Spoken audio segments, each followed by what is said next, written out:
All right, so you can see I've done some reinforcement on my arm here, and now if you put on a post hole digger down pressure unit, realize that you can't plug it into your remote hydraulics the way you would a normal cylinder. In other words, if you've got two outlets coming out, you know, for like a double acting cylinder, you can't use those. You can use one of them, and that's for your down pressure, and then the other side has to go straight to the tank.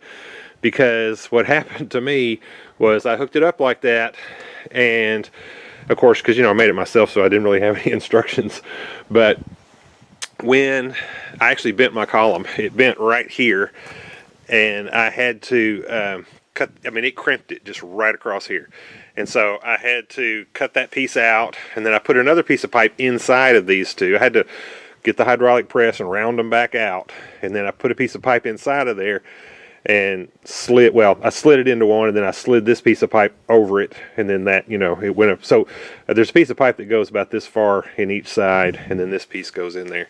And then I welded this up, and then I reinforced it with this. Because what happened was, when the down pressure part worked fine, but then when I went to raise the auger back up, the lifting action, the piston did not retract, because in order for it to get back to the tank, it had to go through the valve, which was, I guess, checked, and so it just bent my lifting it up, bent the bar just right in the middle. So anyway, don't make that same mistake. I just thought I'd take a second and show you what I did and what'll happen to you. So anyway, thank you for watching.